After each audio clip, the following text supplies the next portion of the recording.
What does that even mean, Bowers gameplay? Ahoy there, YouTube! I'm back here today for another game review, and today I'm very excited checking out Animal Upon Animal, small and yet great from Haba Games. This is for 2 players, ages 5+, so it'll take about 15 minutes to play, and Animal Upon Animal, small yet great. They took the original Animal Upon Animal, which was a much larger box, and condensed it down into one of these teeny tiny little boxes. They did that by making the animal smaller. It's still pretty much the same game, but is the smaller size just as good? Let's open it up and I'll tell you what I think about it. Alrighty then, we're going to take a look at what you're going to get inside of Animal Upon Animal, small and yet great. So first and foremost, we're going to handy dandy rule sheet. It's one big rule sheet, and honestly, you'll just need this space right here. It should have you up and running in no time at all. It's a very simple game. I can also teach you how to play right now. So Animal Upon Animal, small yet great, is designed for only 2 players, and you're going to have a bunch of these nice little wooden animals, and you're going to split up these wooden animals evenly, one for one player, one for the other player. Then you're also going to have the little alligator here who is going to be in the middle. What you're going to try and do is stack up all your animals on top of the alligator using this dice right here, which I'll show you how it works in a minute. And if you are the first person to get rid of all your animals, you will win the game. So what are you going to do? Well, on your turn, you're going to roll this dice right here, and we'll go over all the different faces on the dice. First, you're going to have the dot. If you get the dot, that means you're going to put one of your animals on top of the alligator, like so. Simple as that. If you get the 2, that means you're going to put 2 of your animals on top of the alligator. If you get the hand, that means that you are going to pick any one of your animals and you're going to give it to your opponent, and now they have to try and put it on the pyramid, and if they screw up, then they suffer the penalty. Next, you're going to have the question mark, which is you're going to look over your opponent. You're going to say, all right, which piece do you want me to put on? And they will pick out the piece that you are going to put on the animal. So they might say, all right, I want you to put on the sheep. So you would have to put on the sheep without knocking anything over. Last but not least, we also have the crocodile right here. And when you get this, you're actually going to put one of your animals next to the alligator, which should make it easier for other people to stack it up. Also, it's good for you because it means you get rid of one of your pieces. But sometimes what will happen is, as you're putting things on there, things are going to fall over. So what happens if that happens?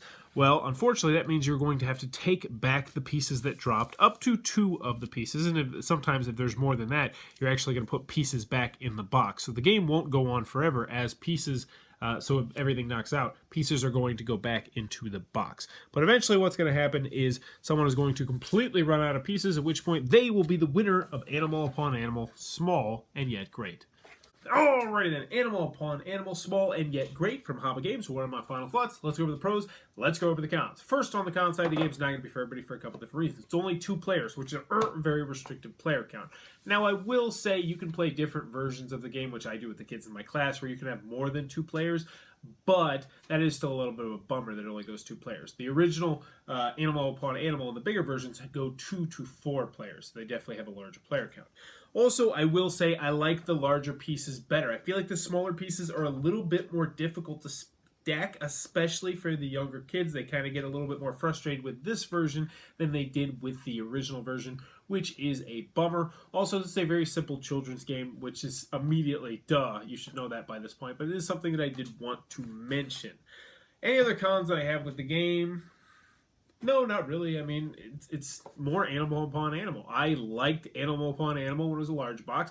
I like Animal Upon Animal when it's a small box, but I like the large box better. If you're looking at both these and you're like, ooh, which one should I get? It's a no-brainer. You get one of the bigger versions of the game.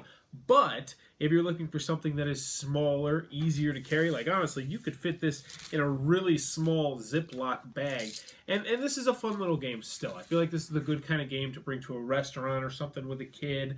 Maybe if you're waiting at an airport, stuff like that. It's still an enjoyable game. It's still a fun little dexterity game. The components are still top-notch because it is Haba, but for me personally, I don't really see a spot for this game in my collection. But if you feel like you need a smaller version of Animal Upon Animal, then this will definitely scratch that itch. Also, you can easily play the version of the game where you just kind of take turns stacking on animals until it falls over, and you can modify the rules and whatnot.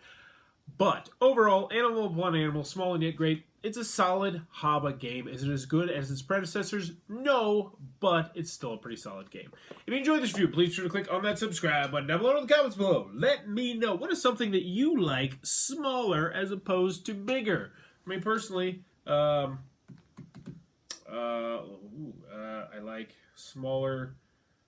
I was going to say phones, but I'd rather have a phone with a bigger screen. I can't think of a smaller gaming table, smaller boxes. I don't really care. Wow, I guess I really like big stuff. Oh, America. What the heck do I like that's smaller? I can't think of anything.